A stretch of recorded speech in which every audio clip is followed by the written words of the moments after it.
Hello and welcome back to the NWOTHM Metal production channel here at YouTube, and welcome to another end of the decade list. And for today's end of the decade list was definitely one I know some of you were definitely looking forward to, and I think I know which one. That's of course is my top 10 favorite new wave or traditional heavy metal albums of the 2010s. Of course, if I was going to do one based on the new wave or British heavy metal, I had to definitely do on the new wave or traditional heavy metal movement, the movement that was inspired in many ways by the whole new wave or British heavy metal movement. So, but before I get into my top 10 list, I definitely have to give at least kind of mention a few things. You're not going to see albums from bands like Ram, Bullet, or at least Wolf for that matter. Why? Because of those three bands, to me, kind of were formed before the whole new wave or traditional heavy metal movement at least came to fold. I mean, yes, Ram, Bullet, and Wolf are definitely bands that definitely were, again, bands that were playing traditional metal, but the thing is, they were formed around during at least the late 90s, early 2000s, and for me, the new wave or traditional metal movement, and of course, if it wasn't for Renee, or on Hospa Metal, one of his new wave or traditional metal videos, I think he kind of talked about how basically the whole movement was kind of built around, at least, or was it started within the whole. At least when MySpace and Facebook were becoming quite prominent, and which is where to me, definitely the big four early new wave or traditional metal bands being, of course, Enforcer, White Wizard, and Cauldron and Skullfist were the ones, at least that got, those bands were starting to form, and they got most of the attention through those social media platforms, and that's where, in many ways, some have cited that was the beginning of the new wave or traditional metal. So bands like Wolf, Ram, and Bullet definitely were way earlier before that.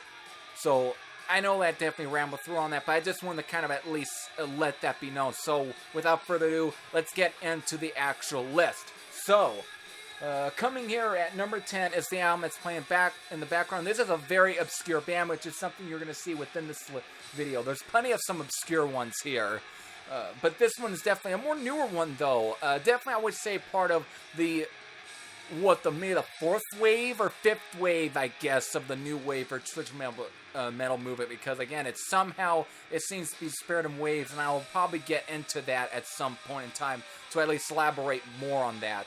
But this, of course, is a band out of Seattle. This is Nasty Bits, a very relatively new band who just came onto the scene back in 2018. I don't know if this is considered a demo, but due to the fact that this is 8 songs, around 38 minutes long, and the production, everything, and the recording is very crisp sounding for at least what would be considered a demo. So this is kind of a really independent album. Found them through Bandcamp. Great stuff. Very much just a good new wave or traditional heavy metal. Very good stuff. I actually used the song Well Whiskey, which is track number 3, as my music intro, or theme music intro for 2019. Definitely good album. Of course, I titled it. It's only self-titled, but I titled it after the second track here, basically Pump Your Fist. But great stuff. So, there. Nasty Bits. Coming in at number 10. Now, coming in at number 9 is a band that definitely has gotten quite a bit of stir, quite a bit of attention, as far as being, right now, one of the biggest, or at least most big new wave or traditional metal bands. Definitely coming in later with at least the mid part of the 2010s, which, of course, was Night Demon with their very first album, Curse of the Damned. Of course, I should also mention the 2010s, the new wave or traditional metal movement definitely dominated all the 2010s, that's for sure. And Night Demon, they came in during that whole, at least at the middle part of the 2010s, and they just took the whole world by storm, basically, and all of social media. And, of course, eventually getting signed here to Century Media, and here in the US and Europe, I think through SPV Steamhammer. Again, this album is a good album. I know they released an album after this one, which is Beware the Darkness, I think is the name of the album. And of course, they released their very first live album. I mean, the guys are just coming hot. And of course, a three-piece formed by Jarvis Leatherboy. I would say this might be my favorite of the two that I have heard so far. I mean, this is probably the most memorable. Just plenty of good stuff on here. Screams in the Night, Curse of the Damned, Satan. Heavy Metal Heat probably is another favorite on here. The Howling Man, Run for Your Life, Killer. All great stuff. And of course, there's a killer cover, or at least a good cover, of Riot's Road Racing. Just a great album, great debut, released back in 2015. So there at number 9, Curse of the Damned from Night Demon. Now, coming in, number 8, another band that has been taking the whole world by storm. And of course, these guys are actually from my neck of the woods, or at least performed out of my neck of the woods. This, of course, is Haunt, which, of course, was formed by none other than Trevor William Church, who is, of course, is the son of Bill Church, famous bass player for bands like Montrose and Sammy Hagar. Again, Haunt, formed out of Fresno, California, which is where I'm from, so definitely hits close to home. And this was their very first full-length album, which is Burst into Flame, released back in 2018. Of course, following the Luminous Eyes EP from 2017. Great album. Definitely, I know it's, though I will definitely be honest, I haven't been following too much after this, because again, it's just like, Trevor William Church has definitely been on a roll. Definitely does not give up. There's just never say die. Just completely on, on track. Again, just release after release, year after year. It's definitely very good, very blue collar ethic. Really like that about that. Definitely something I respect. So, Burst into Flame is just a great album. There's really not a bad song on here. So there at number 7 is Burst into Flame from Haunt. And again, debut album from them. Alright, so coming in, number 6 is Here We Go. It's finally up to another obscure one. These guys were based out of Argentina, and sadly, this seems to be the only album that they've released. I know they are still together, and it'd be nice to say too, but this is Zenitaph with Rock is the Force, released through Non Nobis Productions in 2013. Very early within the at least a decade. Again, female fronted, great album for sure. Very raw sounding. This is very much sounding like it could have been some sort of unearthed cult metal release from at least 1984, 1985. Definitely during those Witchblade era days. Just great stuff. I guess I can draw some comparisons, maybe at times Warlock, or very obscure, sweet, actually Danish metal band. I know certain other female fronting that's for, of course, called Kim 6. I can definitely draw comparisons to that band. So, and that's a very obscure comparison, but of course fits perfect for a really obscure new wave or traditional metal band. Again, this is sadly their only album. I know they are still together. It definitely, that's according to Metal Archive, they're still together. It'd be nice if they would release a follow-up to this. Again, this is a really good album to me. Just again, 7 tracks, just very good quality, raw, sort of unpolished, traditional metal, just good stuff. Great female vocals. So they're at number 6 with Zenitaph, Rock is the Force. 1, 2, 3. Yeah, here we go. And of course, now coming at number 5 is, I guess you could say this one's also pretty obscure. But this is definitely a debut album, definitely from an Italian band. This, of course, is Ruler with Evil Nightmares. Released back in 2012 through, of course, the Italian label My Graveyard Production. Again, Italian band. Of course, since then, they've released 2 more albums. They did release an album, I think, was it last year, actually. But this is their very first album. Good album for sure. There's just plenty of good stuff. Of course, again, very typical of the new wave or traditional metal kind of sound. But I would say music, at least guitar solo-wise, this seems to be it's like it's got that sort of Iron Maiden-ish feel, but with the guitar soloing of something like Yngwie Malmsteen or Richie Blackmore. Because the guitar player was definitely studying his Yngwie Malmsteen and Richie Blackmore sort of was it guitar virtuoso or neoclassical style guitar riff. It's very almost clean sounding, but still has that raw touch to it. It's definitely a great album, and the vocalist for sure is definitely no Paul Di'Anno and definitely no Bruce Dickinson, but he definitely can hit some real highs for sure. Sometimes it can be a little bit, to some, it may be a little overpowering, but that's what something to kind of expect from a lot of new wave or a thrash metal band. They definitely, for vocalists that are trying to almost go for that sort of almost Bruce Dickinson or Rob Halfordish kind of stuff, they sometimes can sound even higher pitched. Almost, I wouldn't say Geddy Lee, but definitely close to that, or even King Diamond. But this guy definitely hit some highs that definitely are like, whoa. But again, good album though. Just a solid debut album, and I haven't listened to the 2 albums after this, but I'm probably expecting them to be at least probably just as good as this. So there at number 5, or at least number 6 actually, excuse me, that was like number 7.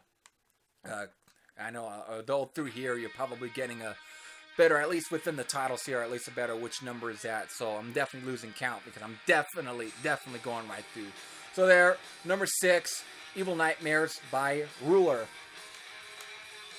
Coming in at number 5 is another Seattle-based new wave or thrash metal band, though a band that sadly broke up last year. Or was it? No, actually, sadly, 2018, though. This is Substratum, another female-fronted metal band, again, based out of Seattle. Again, fronted by, of course, Amy Lee Carlson. And this, of course, is the only cassette that I'm showing because I actually, when this album was coming out, I pre-ordered it through Bandcamp and also ended up purchasing their first album, which was released back in 2017, which is a great debut album. But this is their second album and their follow-up, and again, their last full-length. They did follow this up with an EP on that same year called Stratosphere, which was also good. Though sadly, I didn't get to buy it, which I know it's still available. But sadly, though, after that EP, they split up. And again, potentially being one of the best bands, of course, to come out of the new wave, or at least the latter part of the new wave or traditional heavy metal movement. Just great stuff. I mean, there's just nothing bad on here. Plenty of hooks, and Amy Lee Carlson has one hell of a voice. Oh my god, talk about a great female rock or metal singer. Just great stuff. Of course, these days, she does have a newer band now called Solicitor, and I think they might be working on a new full-length, or at least their first full-length album. Definitely a band I'll definitely, sooner or later, will have to at least review here on this channel. But this was the band Substratum, the band that she was in prior. Just great stuff. Permission to Rock is a fantastic album. So, there. And of course, this has been released on CD through Dive Bond Records, so it should be very easy to get a hold of. But if you want to get the cassette, and I would say if you are, it would be interesting to get it, because apparently it's got a different bass track because of for the CD release. And the bass tracks are re-recorded for at least prior to the spin of the band than bass player. But there, at number 5, Permission to Rock by Substratum. Coming in at number 4 is another obscure new wave or traditional metal band. This is a Swedish band. They actually sing in their own native language. This is Witchblade with the Skoldernes Eld. And this might be also the shortest full-length album here in the list. I mean, this is 8 songs, but it clocks in about, 26 minutes long? But goddamn, does this definitely steamroll right through? It sounds like a fucking tank.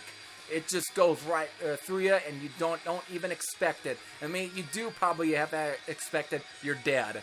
That's just the way I can describe the sound, and that's how I described it back when this album was released in 2015. This was released through Swords and Chains Records, who of course has their own distro online or at Store Envy, and this is where I actually bought it from. And there's definitely a story behind this one for sure, and you probably go back and find that one of my earliest, actually probably my first Unearthed Male video, actually.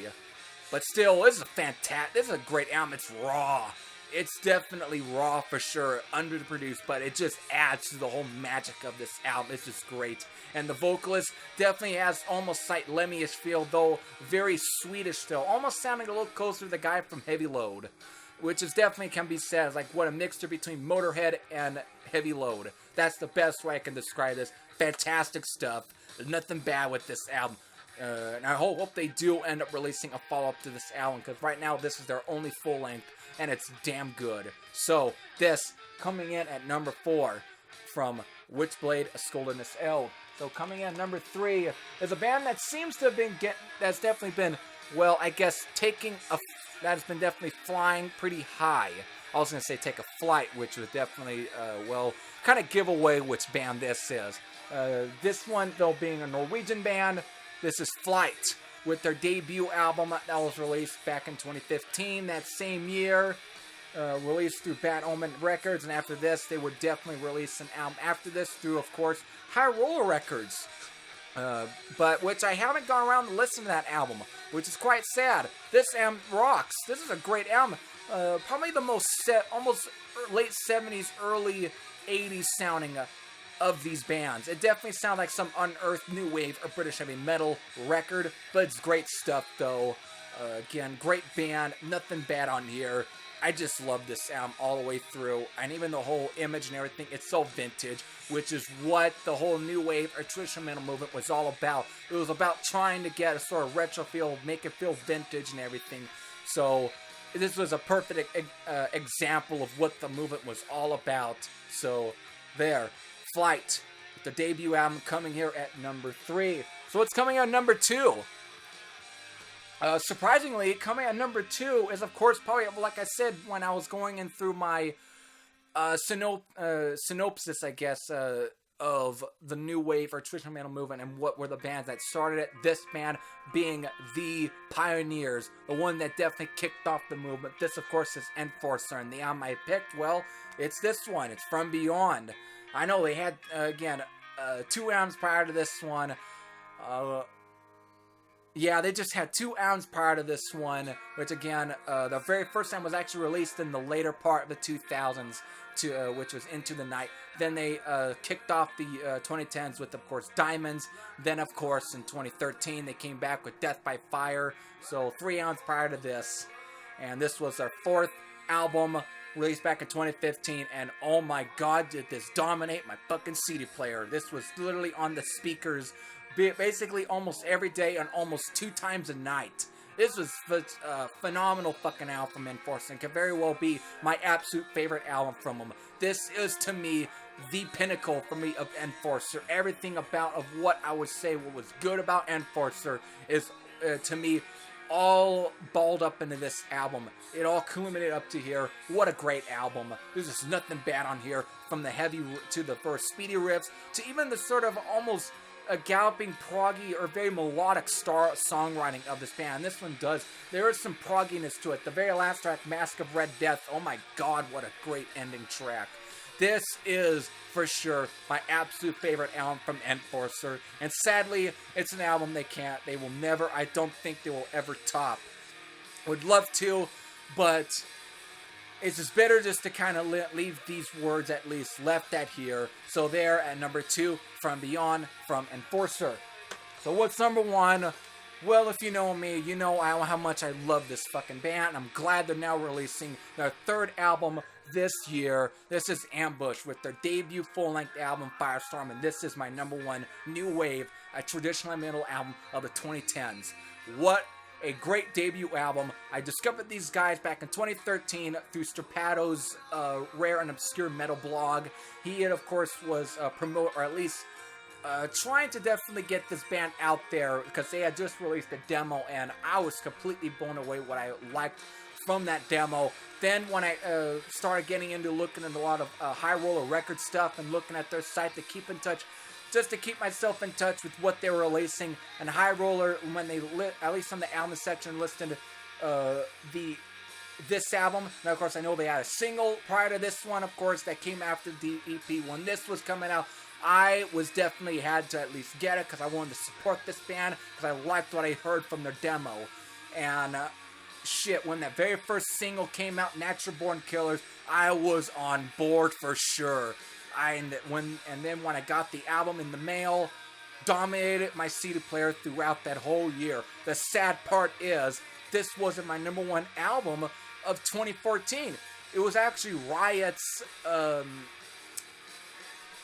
from that year, from Riot V, Unleash the Fire, which nowadays I would have given that number one spot to Firestorm. I mean, that album's good, but this one still ends up in my CD player constantly whenever I want to actually listen to at least anything from the new wave or traditional metal. When I want to listen from there, this is the album I go for. Of course, this band followed up in 2015 with Desecrator, which is a good album, but I wouldn't say it was nearly as good. Now they are finally releasing the third album after 3 years since Desecrator, with of course Infidel, which will be dropping in March of this year, and that's an album I am for sure gonna have to get. You're definitely gonna see that album getting reviewed on this channel, that's for sure. But right now, this was their debut, and this came at number 1. Great fucking album. There you go. There is my top 10 new wave or traditional metal albums of the 2010s. So, before I end this video, let me know what was your favorite new wave or traditional heavy metal album of the 2010s. So, with that, you definitely can leave that in the description box below. This is Heavy Thrash. I say I'm out, and I'll see you all later. Take care, everyone. And I'll be back here with another end of the decade list.